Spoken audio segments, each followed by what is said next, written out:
Life Hacks with Mac. I am so excited to be interviewing Virginia Franco.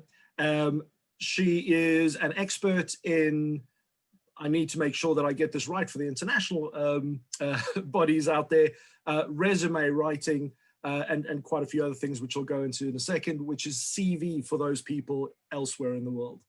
So Virginia is a multi-certified executive resume and LinkedIn writer. So she's got quite a few articles that I'd recommend that you go out there and read, especially if you're changing career or just for the first time in a long time that you're out there.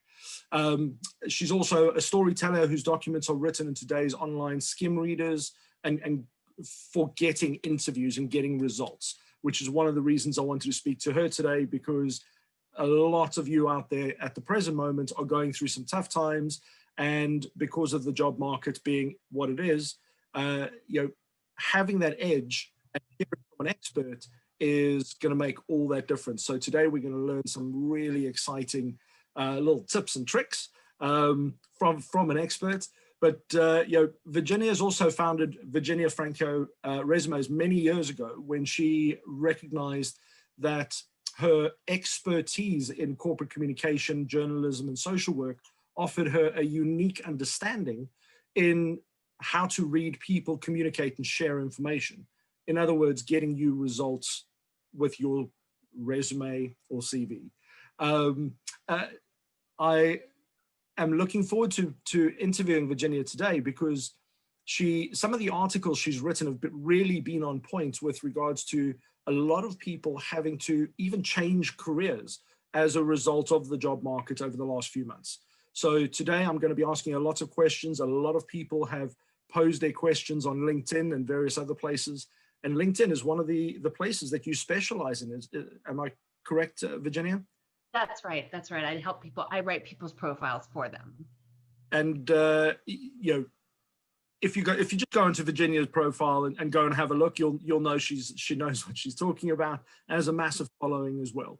So Virginia, I just wanted to kind of get an understanding of, give us a little bit of insight into how your world has really changed since you set up this new division as well in January, which was just before all the mayhem hit. Right before COVID, that's right. So I founded Virginia Resumes. I couldn't think of a better name, so I just put my own name on it back in 2008 during the economic recession. So, which, now we're dealing with on steroids. So it was sort of a similar time where a lot of people were struggling.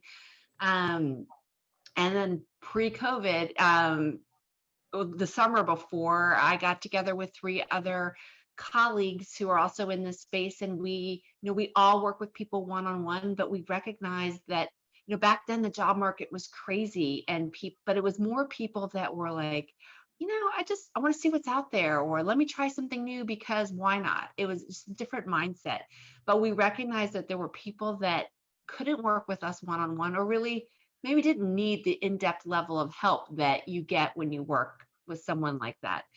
So we founded Job Search Secret Weapon at a much lower price point. And then COVID hit, and the timing was perfect, because so many more people need our help now than they did back then. And so what Job Search Secret Weapon does is it offers, we have a variety of what we call pocket products, and they are, job search is a journey. There's lots of different components along the way, and sometimes you might need help with interviewing, or sometimes you might need help with crafting one section of your resume. And so we try to offer a small solution for just that point in your job for, a nominal fee. And, you have all these like DIY kits and guides that go away and go and have a look at. Obviously, after this, we'll share those links in the interview, in the comments, and all our social media. But you really take it down to the simplicity to really kind of hold people's hands through those guides.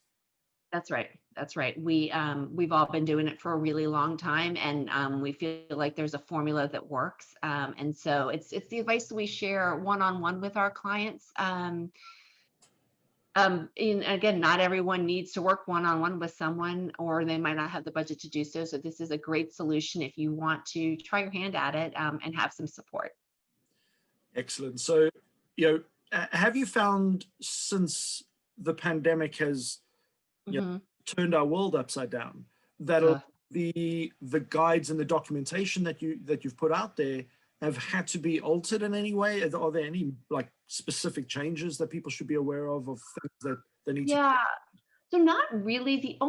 The main thing that practice as well as, and then we talked about in Jobs Search Secret Weapon, is that if you have lost your, I want to address COVID, um, whether employed or not, wherever it's applicable. So if you are currently employed and maybe looking, and you have helped your company or helped your customers or helped your team navigate COVID, that's something that I want to make sure to weave in, because companies now, and this happened during the recession as well, they want to see how you help a company during the boom times, but also the times of crisis and challenge.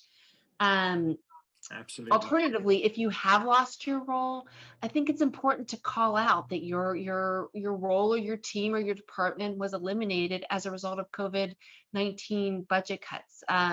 You think that, well, you lost your job in 2020 and that's going to be a given, but I saw in 2008 that people did forget pretty quickly, especially in industries where things weren't as hard hit. So spell it out. Don't leave any room for doubt. Absolutely. I think that's a really valid point right now. But it also, do you find that it also kind of levels the playing field for many people, in the sense that, it's okay, it's happening. Yeah. Your job. Well, I mean, I feel like it's always been okay. For 14, 15 years, I feel like it's been a case of when, not if, you're going to lay out, be laid off. It's just the economy that we're in. But COVID certainly has impacted many, many more. And so absolutely, it's leveled the playing field. And rare that I find someone that didn't lose their job at some form of fashion at some point in their career. So I do think the stigma is greatly decreased, certainly compared to what it was back, 10 years ago. It's an interesting time because people tend to, or seem to be, a little bit more compassionate today than they've been, and just a little insight into my past, and one of the things that kind of made it even more important to speak to you, to get this message out to everybody, is I've been the wonderful, not necessarily a victim, but I've been in the situation where I've been made redundant, as they call it, 5 times in 18 years, and only since I moved to the UK. And it doesn't have to mean that you as an individual weren't valued. Ironically, No, 4 of my positions, I was in the top. One of them I was in the top 5 out of 400 sales executives, and the company got sold, and I was like, no. yeah, it's beyond your control. Yeah, and it's not always, majority of time, it's not because of performance. Sometimes people work themselves out of a job because they're brought in to put processes in place and drive change, and then the change happens, and then they don't need someone like you anymore. Yeah. And so it's all about spelling out what the challenge was in that role and how you accomplished it. And it helps to help it make sense for us why you moved on. Absolutely. For those watching, we are going to make sure that, I mean, there's loads of value that you'll get out here. We're going to be answering some questions as well. But 5 takeaways that Virginia has promised to share with us today, which I'm quite excited about, is the job search strategy that will yield the best return on investment. And I have some questions around that, because the job search strategy is, I was talking to a few people over the last few days who have been affected by COVID, and their companies are going through either redundancies or shutting down altogether. And the perception of what, especially if you haven't been in the job market for a while, is so different from person to person as well. Then tips on ensuring that your resume is ATS-ready. Is that an American term? So ATS stands for Applicant Tracking Software Systems. Some people call them HR screeners. But it's the software that a lot of companies have in place to look at your resume before it gets into the hands of a human being. Ah, okay. So, and that makes a lot of sense, because there are a lot of people building up just CV or resume databases. Right. And ultimately just what we call over here in the UK, CV phishing. Okay. So it's just building up a database so that if somebody looks for you, then, hey, well, we've already got you on file. So that dream job. That's right. It's a file management system. Yeah, excellent. And then techniques on covering 15 plus years of experience on a resume. Now that's an interesting one, because being through what I've been through, I've got some experience on my CV. I'm old. and I'm gray hair. And cutting that down to, and these are questions I'm going to have for you is 1 page, 2 page, 3 page, like what is the kind of the set there? Then tips on helping LinkedIn algorithm boost your profile to the tops of the searches. And again, that's a whole minefield.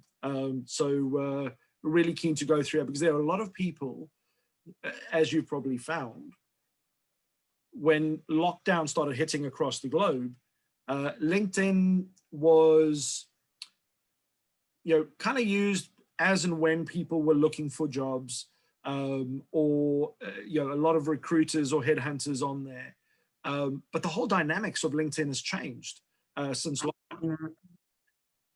So now it's a different game. So I really want to pick your brains on that one, which I'm looking forward to doing. And then, strategies for writing to facilitate online skim reading of resumes on LinkedIn. And again, going back to that 15 years plus, trying to skim read through somebody who's got 15 years worth of experience. And sometimes we feel we really have to cram every bit of detail in there, and that can potentially actually cause us more harm than good.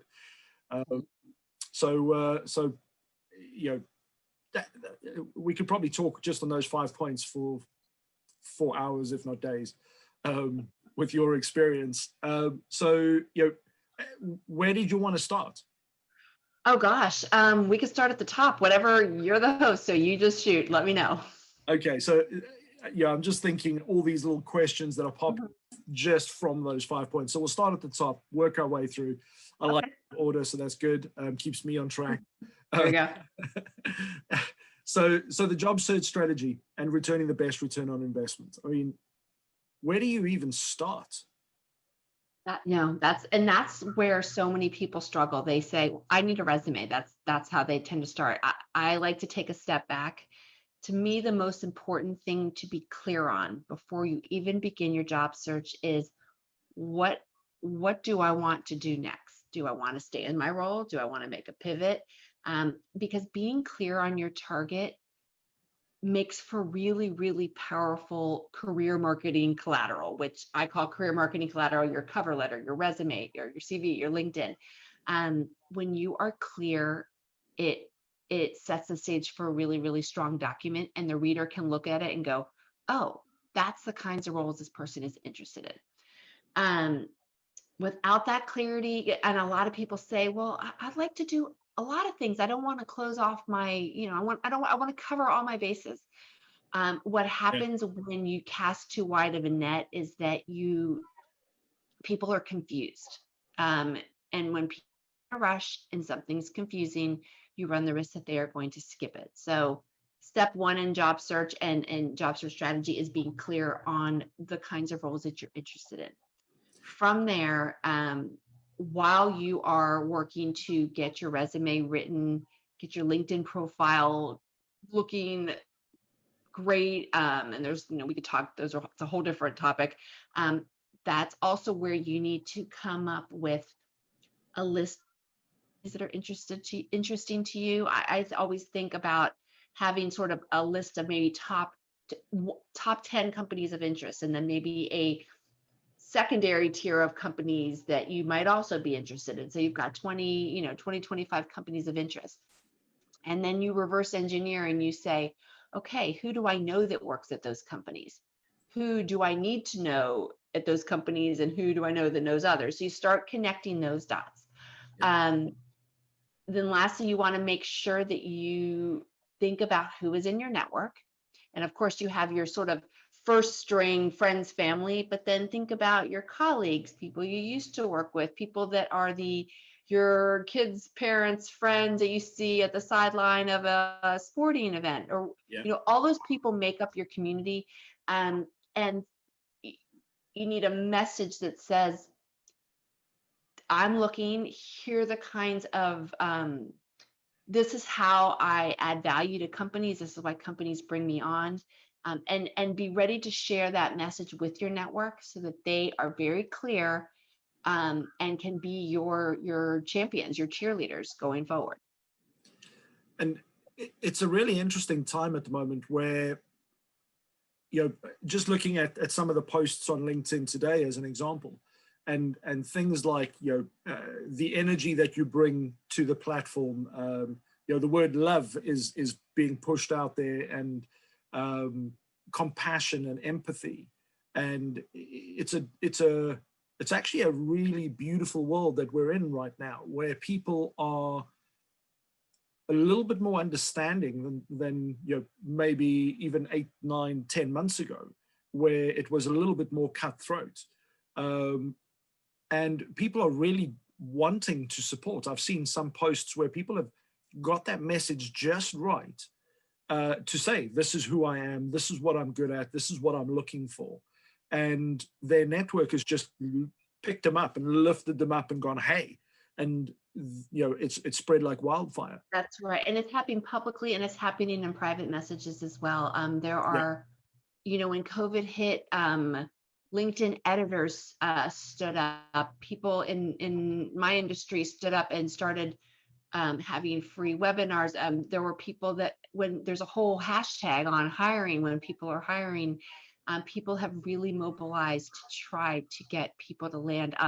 Some CTOs of some high-tech companies came up with websites where they kept track of who was doing freezes, who wasn't. It was really, really, really remarkable, and really gratifying to see. It's that has been the pandemic silver lining for sure. On the flip side, and we were talking about this earlier, I've also seen where, yes, it is tough, and I've experienced that before, during the last financial downturn, and looking at different opportunities, and there's a lot of noise out there, and that can be quite disruptive for somebody who hasn't been in the job market in a long time, or is potentially now looking at changing. And you made a very strong point about how specific and clear you need to be. And because of, I guess, the overwhelm that impacts people at this stage, where they may not have had to look for a job in 5, 10, 15 years, or they may not have changed careers, and only ever done 1 or 2 things, and now having to consider totally changing. That overwhelm can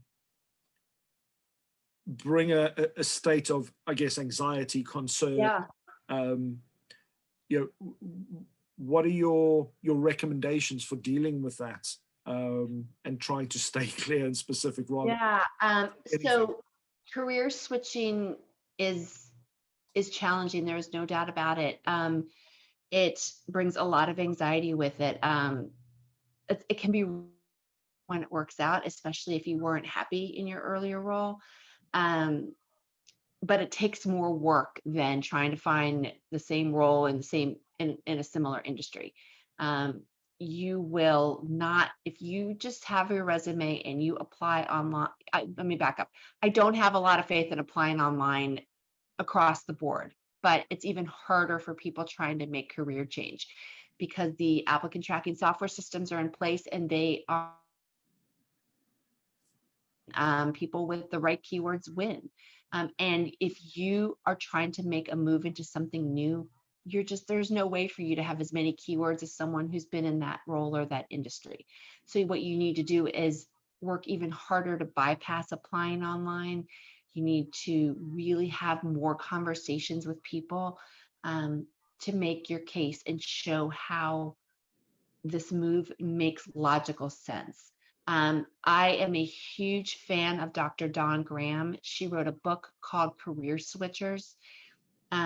It's fantastic and it boils it down for people. But the bottom line is when you do need to make a move, you need to do whatever you can to sort of match first and then stand out second. And what I mean by that is find the commonality between your skill set in the one role and the skills needed for the other role. Think about common pain points with the different industries. You know, all companies want to save money. All companies want to grow revenues. You know, there's a lot of commonality. Yeah. Think about stories where that has happened. And you need to write your documents to show that, because the reader doesn't want to have to figure out how you're a great fit when it's clear you haven't been in the role. But when they see examples of, I saved this client money, I turned around this hot mess, you know, that they say, well, that's what I need. And by getting those documents in front of people through conversation, online or otherwise, you're much more willing. You have a much better chance of getting someone to take a risk on you in person. A machine is never going to take a risk on you. Yeah. The software is not programmed to do that. But career change happens. I'm on my third career change. It's absolutely possible. You have to change up how you do it.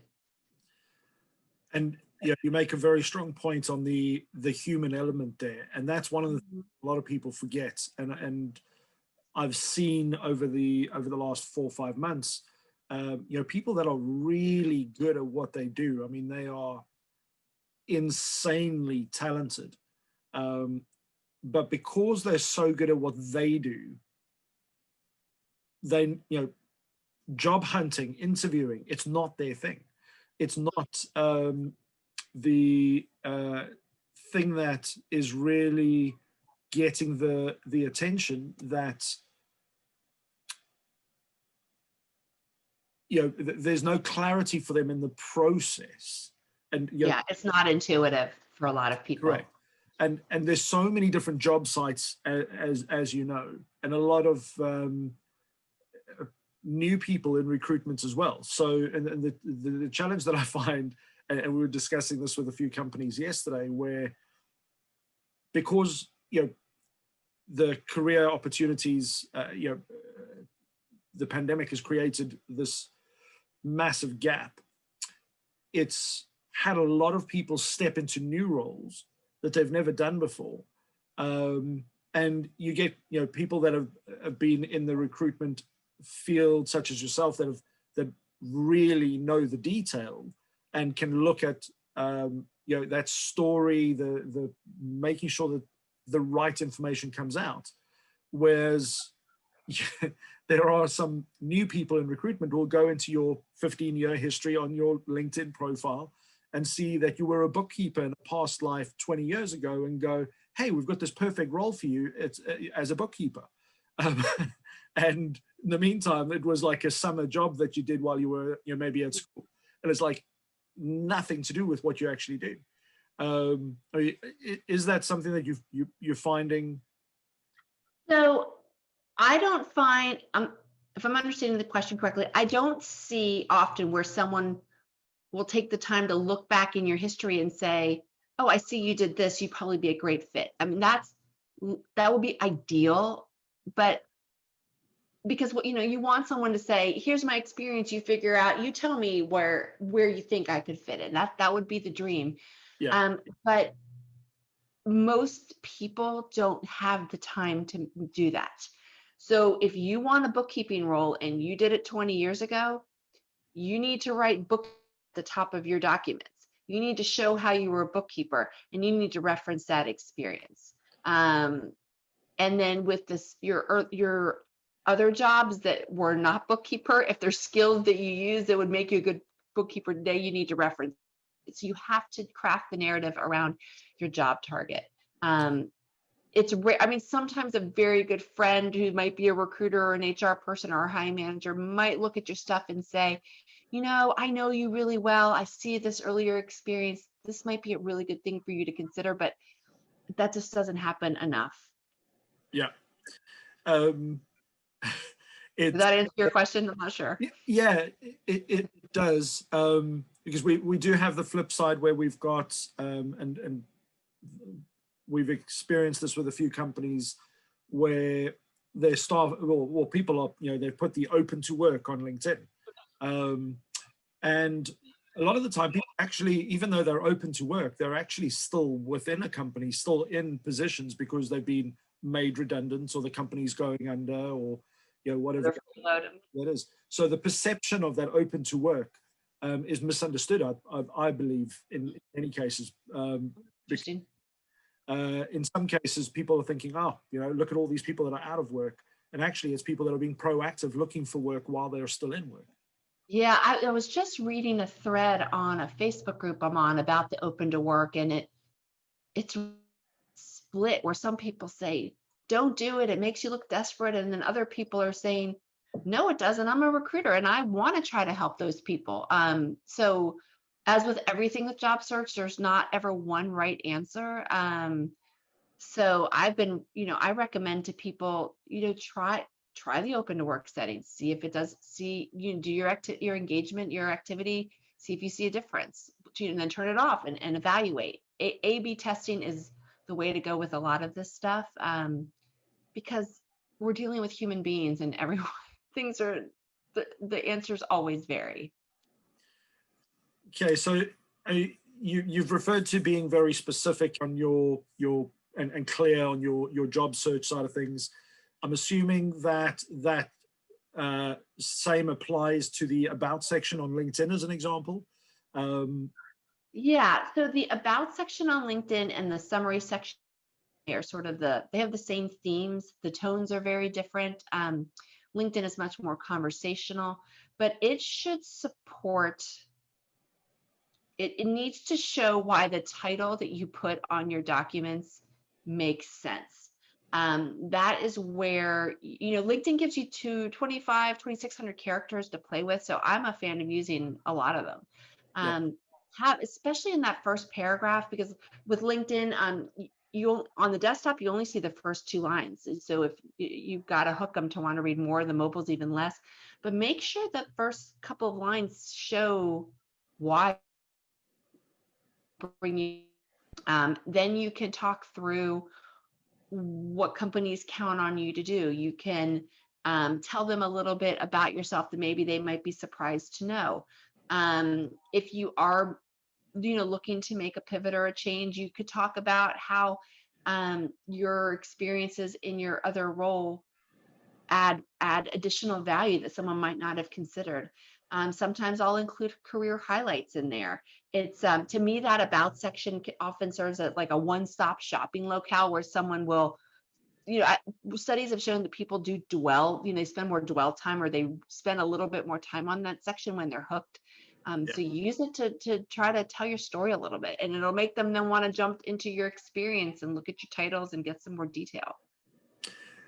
And I'm just thinking, like I do, I think out loud. But in order to get people to that stage where they are hooked, all those other points that you've already related and spoken about, with regards to getting on your network's radar, reaching out to people, connecting to people, it's so important to make sure that that section is correct, so that all that hard work you're putting in at reaching out to your network and connecting and all of that, when people do take the time and go, okay, well, hey, you raise an interesting point, or you made an interesting comment or post, and you look like somebody that we should speak to, that when they land there, that resonates and it's congruent, I guess, with That's right. with the message. It needs to make sense and needs to be worth their while. And you're right, the commenting, you brought up a good point. Commenting on the feeds of others is a great place to get your name in their sites. Obviously outreach and email and in-mails, those are other great ways. The other thing to consider is LinkedIn's algorithm. There are people on the platform searching for talent. So there are places where you want to make sure that the right keywords for the jobs that you're targeting appear in your profile. To me, the most powerful place for the algorithm, where the algorithm weighs keywords heavily, is that headline right at the top where your picture is. Yep. Don't default to your current job title on that. You can include your current job title, but also think about the words someone's going to use to search for someone in the role that you're targeting, and put those in there. The other place where the keywords get weighed really heavily with LinkedIn is in your job titles. So let's say you are targeting a, I don't know, medical device sales role, and your title is account manager. It's likely that the word account manager isn't going to be searched for in the same way, medical device sales would be. So what you could do in your job titles, you can say account manager, and then you can have in parentheses, spinal medical device sales or something like that, so that the algorithm is picking up on those keywords, and that is a great way to help your profile to bubble up to the tops of those searches. So I'm just, again, as I do, think out loud. Where would people go to find the best keywords? Yeah. For their job role, or for what they were specifically looking for? Yeah, so there's a couple places that I go. LinkedIn has actually made it really easy lately, because a lot of their job postings at the very end literally lists keywords on there, and you know that they're there because they'll include them, and then there's an oval circle around them. So that's a great place. In regular job postings, usually the bottom third of the posting, where it says, these are the requirements, these are the must-haves, and these are the nice to have. There's good hard keywords in there. Some people use, so JobScan is a great tool to run your resume through it against job postings, and you can make sure that you're doing well with your keyword matching. Some people use So word much clouds more. and things like that. What's that? So there's so much more to than just, hey, this is what I'm good at. All right, I know. But there's cool tools that are free on the internet for it. So it's there if you, and it's like the decoder guide to things. And so I do too many to use JobScam, and I have to pay for it. So, but if you, so I don't, so I go to the job postings, but there are lots of resources out there to make sure that your documents have the right keywords. And the good thing is that for LinkedIn, you get to put 50 keywords in your skill section. And not that many jobs have 50 keywords. So you have plenty of room to do it, to include the right stuff. And you referred to the ATS-ready earlier. I'm assuming this will impact that process, and as the document. Yeah. So the keywords that, so people talk, let me back up. People talk about keywords in resumes. I think they're more powerful in LinkedIn, because I feel like you have a chance of connecting with a human being by using them. I'm a fan of trying to bypass applying online as the first point of entry. But that being said, those keywords are likely also programmed into the applicant tracking software systems. So what I do to help a resume be very keyword powerful is I will include a skill section. So what I'll do is I'll have the headline, the name, the headline, the summary section, and then I'll include a skill section in there, and then I'll go into the experience. And so that section is a great way to make sure you're Keywords. packing it with the good stuff. And then it's woven into the keywords are woven into your document. But then you can focus more on the storytelling aspects of the experience, and not having to freak out that your resume is not keyword stuffed. Yeah, for sure. Wow. It's like a science rather than. It is a mixture of art and science, 100%, down to look at 10 companies, reach out to 20 people that work at that, get 3 emails a day out. Like, there's definitely a method to the madness.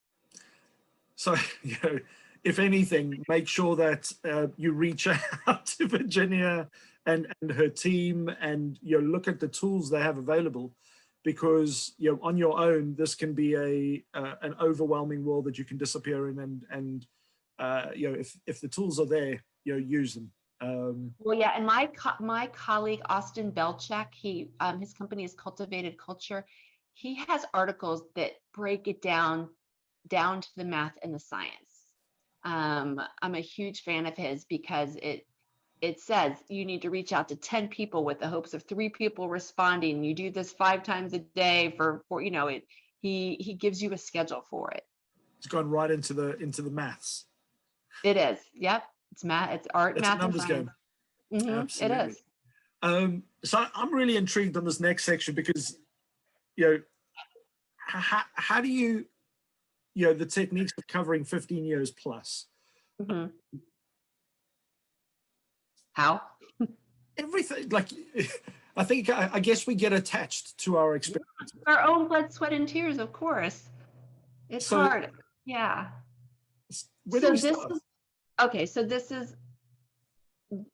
So my goal with the resume is to make you timeless. I don't need anyone to know if you are 35 or 85. And there's 2 reasons for that.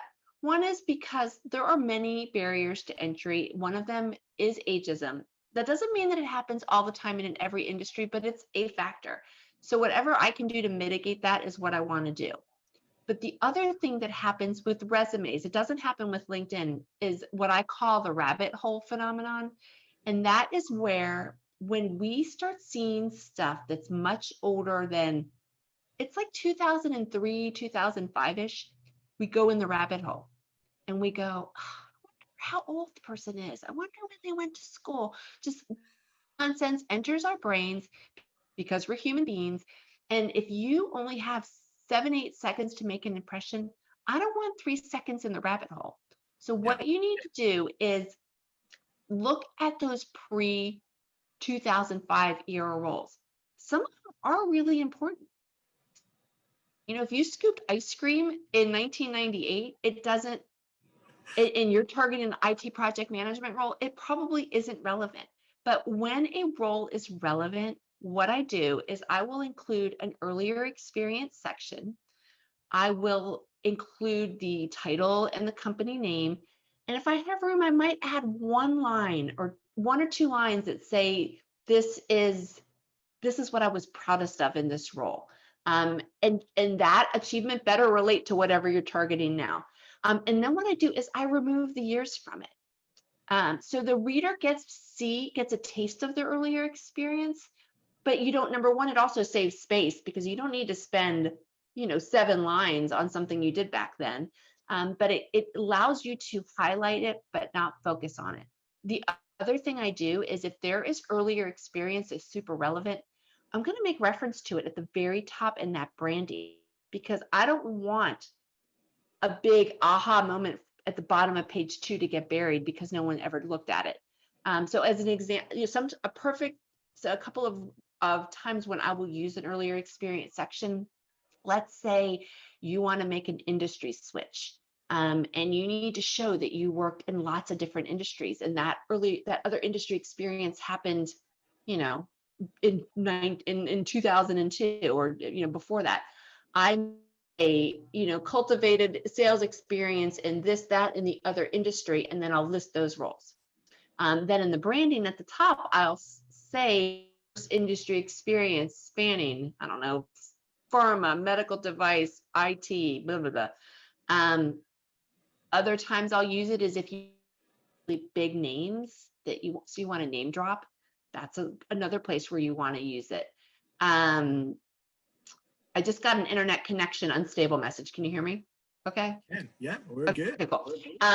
Sometimes if I want to show progression, so let's say someone's a CIO and they don't know they don't code or develop anymore, but they have really strong technology chops. If they were a software engineer back in the day, I'm going to reference that. If they had military leadership and I'm trying to show that they were a really strong leader, I'm going to put that in there and I'm going to reference it at the top. So doesn't mean you can't include it. It just means that you have to change how you do it. With LinkedIn, the rabbit hole doesn't happen though, because people have to keep on clicking if they're interested in. And if they're reading back to 2002, you've hooked them. And so you Yeah. do want to include that earlier stuff. Yep. My perception, and the way, I guess, because I'm old school, and when I used to do a lot of CVs, quite some time ago, it was always very chronological, or resumes. So it was chronological, and it had, from this year to this year, and from and sometimes it even included this month within the year to this month within that year. And then your what your role was, and then your skills. And what you're saying is, actually, you can just do a summary of that, highlight some of the key points, and if they want to know more, you can give them the chronological order later.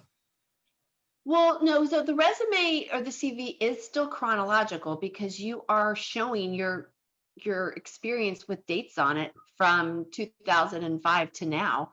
It's just the earlier stuff you are synopsizing and removing the dates from it. With LinkedIn, you're not. LinkedIn, you're still, when you have to include the dates or else it won't let you enter it in. Yeah. So you are referencing the earlier stuff in the branding. You're just taking the dates out. Yeah, you just remove the dates, and you don't need as much detail on what you did back when as you do with roles that that you've done recently. Exactly. Okay. And what is typically the best kind of time frame to refer to? Because say you had a career change during the last financial downturn, and prior to that, if I look at my history, I was in hotel and catering prior, right. and right. that was a massive change, and there was a lot of relevance in the switch. But if it's got no relevance to what I may be applying to, do I need to reference that? So it depends on your target. If you need to get back to something that you used to do, sometimes what I will do is what I call, it's a hybrid functional chronological resume, where I will list, I don't know, let's say you wanted to get back to hotel work and you did it back in 2010. I might start off with the hotel work, list it with the dates, and then have your other work in the other space and list it under that category. Does that make sense? But it really depends on what the target is and when the experience was. Excuse me. Okay. So tips for helping LinkedIn algorithm boost your profile. Now you've mentioned a few things there. What else should we be looking out for? Yep. So we talked about the keywords and where you want to stick them. Fill out as much of the profile as you can. When you fill out most of the components, you will achieve what they call all-star status, and you will rank higher in searches. So that means your headline, your picture, the summary, the about section, the experience, the skills, volunteer work, education. Don't leave that stuff blank. It will hurt you. LinkedIn also does seem to reward people that engage on the platform. So that doesn't mean you need to be a social media stalker, but being a lurker doesn't really help. So what I recommend for people that are just new to the platform and not comfortable posting as a thought leader in a topic, figure out who are the quote unquote influencers in your field, who is active on the platform and is regularly sharing content, and add a comment on what they are posting. Spend 5 minutes a day going to their feeds and adding an insightful comment. Go through your own feed, and if there's something that you don't just say nice job or great article, but add your take on it. Yeah. if you do that 5 minutes a day in the morning, 5 minutes in the evening, 4 or 5 times a week, you will start to see an increase in how many people look at your profile. For 2 summers now, I actually take a break for about 6 weeks where I don't create any content. Instead, but I still do engage on the posts of other people. And by doing so, I forget what it was this past summer, but the summer before that, when I was actually tracking it, I think I got like 1,200 followers, and I was still getting 3 to 5 quality connections, um, just by showing up in people's feeds. So it really does, it does make a difference, and it does impact how highly you show up on searches. And so many valuable points that you've just covered over there, because I've seen those missed where, people say to me, yeah, but I don't want to engage with anybody else. I just want to, it's just my stuff. But they don't understand that if they're not adding value to the LinkedIn platform and engaging, LinkedIn's not showing them. Yeah, the algorithm is always everyone's guess. It's not like they put out the rule book, but there are people that study this stuff, and engagement does make a difference. Now, the engagement model recently shifted. It used to be you needed engagement in the first hour, and that was sort of it. And now they're changing it to try to keep really thoughtful posts in people's feeds longer, all of that. But the bottom line is that back and forth dialogue is what is being rewarded from an algorithm perspective. Absolutely. The engagement, the comments, is where it's all at. And they right. They want it to be a social platform. They want dialogue. Absolutely. There was actually something, I was talking to somebody recently who deals in pensions and kind of after retirement side of things. But this applies to people doing career changes, because one of the things that I found up until like about a year and a half ago, I had accidentally 2 LinkedIn profiles, one from, oh my gosh, well, it happens all the time. Yeah. And I used my company email address when I registered that, because it was business orientated, and I was trying to generate new business for that company. So I had my company email address. Guess what? When I left and I tried to access it, I couldn't access it because it was sending the reset to my company email address, which no longer existed. So if you do have that situation, please go and put a personal email address that you can access, so that if you do go through a career change. Had 2 or 3 emails on there, and some people go Google yourself and see if you have more than one profile, because you will, it'll hurt you in searches, and it dilutes your network. Sort of adjacent to the topic that you're bringing up, I do sometimes have people where they say, well, I have my job, but then I also have the side business, so I want 2 profiles. I'm not a fan of that, because it dilutes the power of your network, and it hurts you in searches. Absolutely. And it's okay these days to be multi-talented and have multiple things that you work on from a project perspective, and have a key role, but studying something else to become maybe art. It does. Yeah. You need to be clear on what your primary focus is. Correct. Going back to my colleague Austin, he was a sales manager at Microsoft for years, while he also had this booming career business. He listed both jobs. His company was cool with it. But his headline was focused on the career stuff. But he referenced that he worked at Microsoft. He praised them. So you can blend both the brands. I'm glad we've covered that, because I know there are a lot of people that'll have. Well, a lot of people are testing the waters right now, trying. They're trying to recession proof their careers by having side gigs. So it's a challenge. Absolutely. So the next one, strategies of writing to facilitate online skim reading of resumes on LinkedIn. So the reason why I wrote that, people are not reading in print anymore. By and large, So resumes get printed out, but usually not until the third or fourth round reads. They're happening on some sort of a screen, big, huge monitors, tiny phones. I thank the Lord that it is not happening on Apple Watches at this point, but that could happen. LinkedIn is exclusively online, and 57%, I think it is, of users use the mobile app. So we're talking small screens. So that is happening, while at the same time, we as readers, there is a lot competing for our attention. And so these are skim read. Not even our own mother is going to spend the time that you want your resume to have. So you have to appeal to that online skim reader. Why the online piece is so important is that we really read differently on screens than in print. Our eyes take in information very, very differently.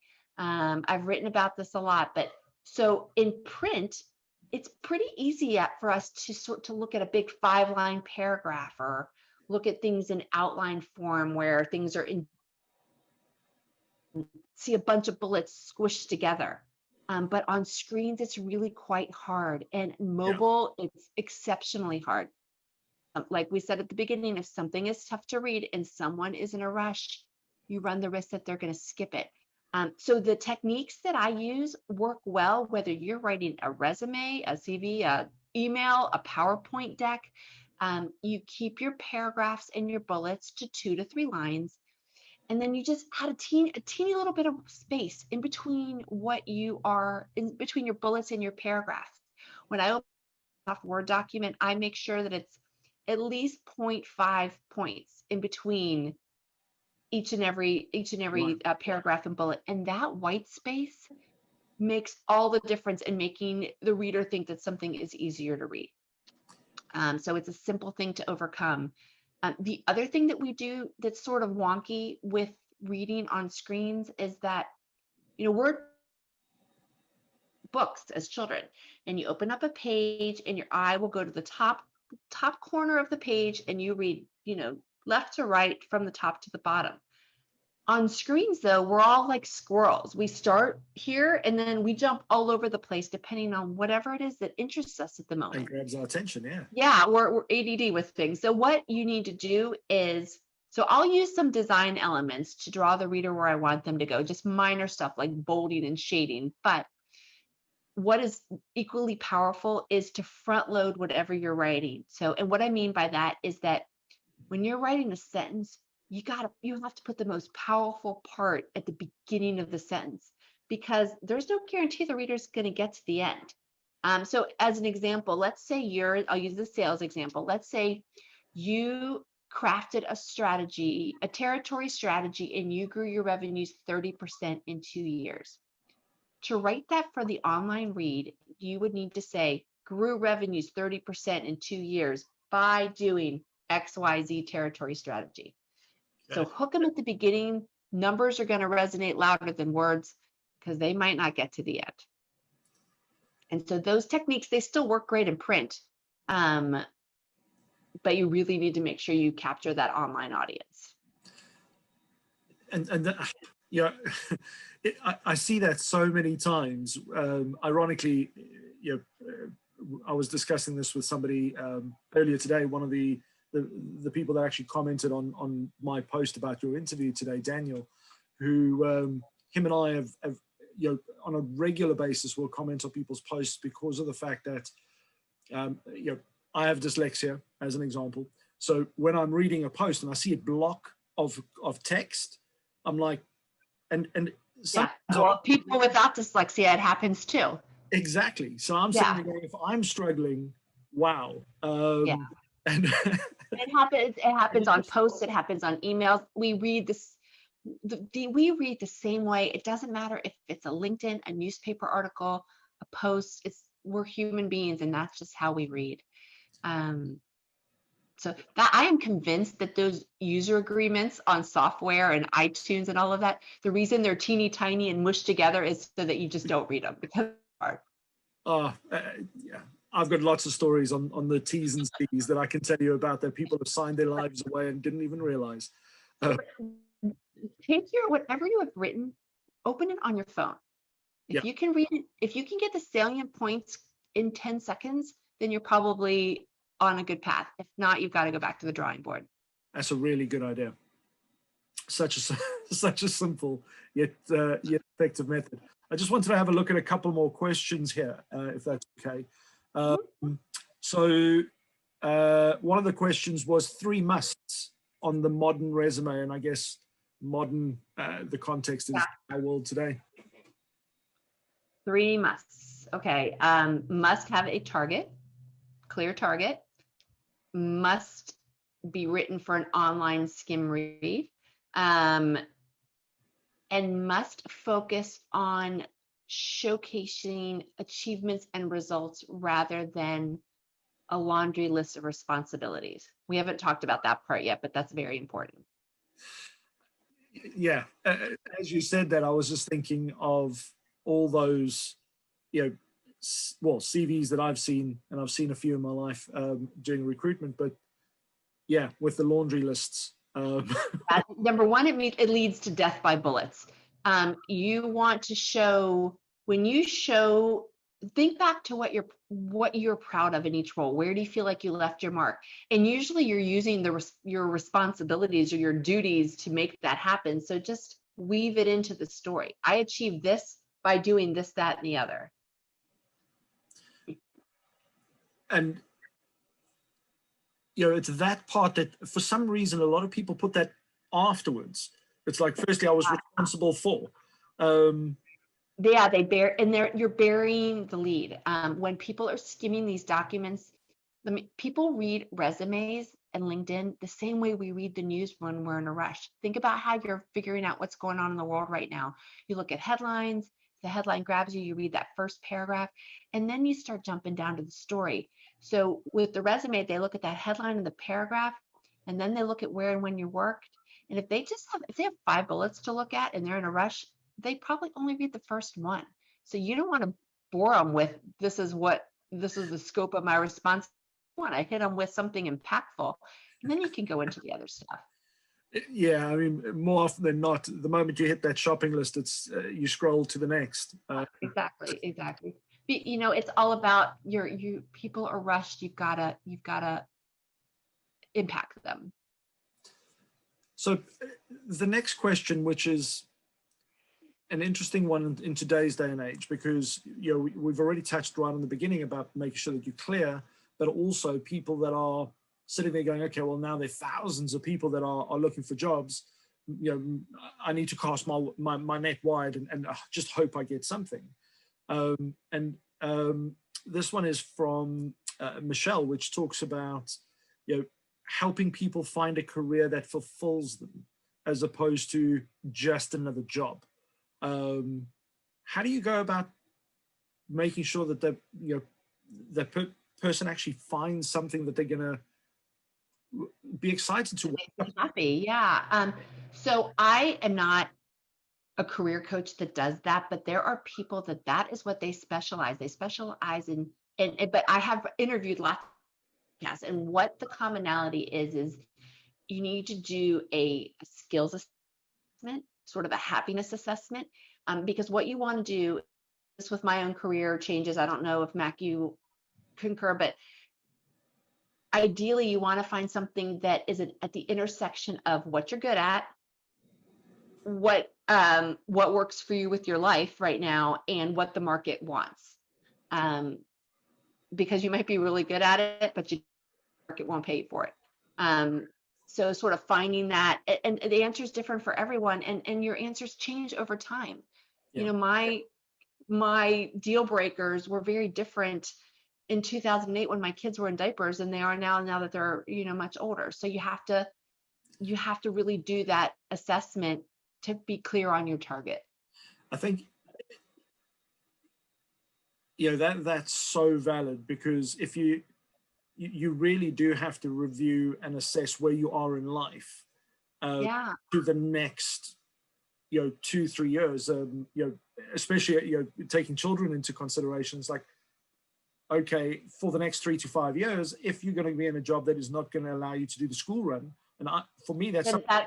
that's right. It's a deal breaker. And Yeah. you might not be able to take a pay cut at the moment. And so then Yeah. maybe this particular option isn't going to work for you right now. Yeah. So I think it's really powerful to work with someone that can help you. There are different websites that can help you do skills assessments. Of course, now I'm spacing on all of them, but I know I've written articles about them. There's database. Well, LinkedIn actually just came out with a tool. Oh my gosh, I can't remember the name, but it is designed to help you figure out what are strong transferable opportunities. I'm definitely going to have a look into that and do a post on that. Oh, it'll come to me. Yeah. Excellent. I actually have an introduction for you, just thinking on that as well, which I'll do after this interview. So one of the other questions, ironically, by the person I want to introduce you to, says, what's the one thing that 99% of people don't connect with when putting their CV together or their resume together? Say it again. So what is the one thing that 99% of people don't connect with when putting their resume together? It's an interesting one. They don't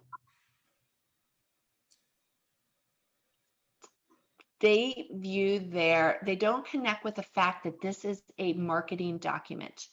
I've used this analogy before. It is not your blueprint. This is your brochure.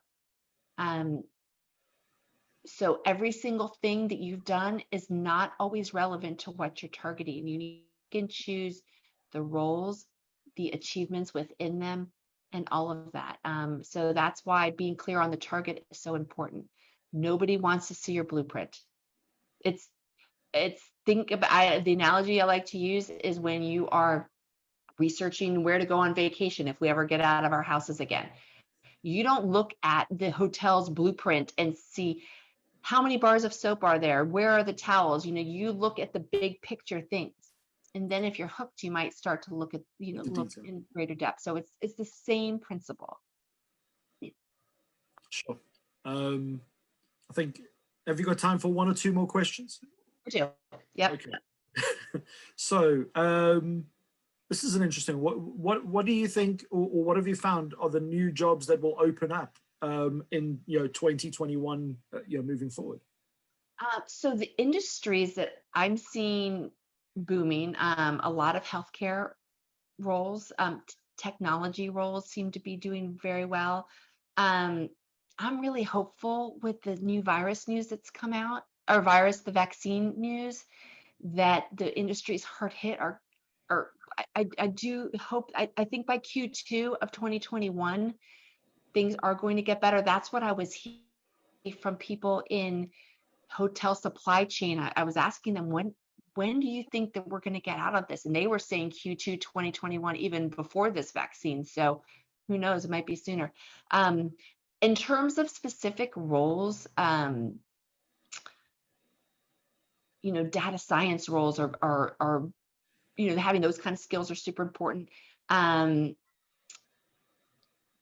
Any role where you are sort of the liaison between the technology and the human, I think there's always a need for that, whether that's a customer success manager or a project manager. I still am always seeing needs for that.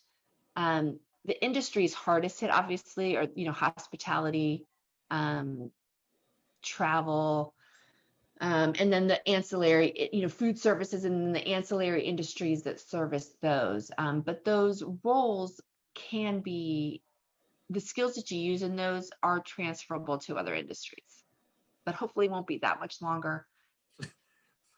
Please God. I'm very hopeful. Yeah.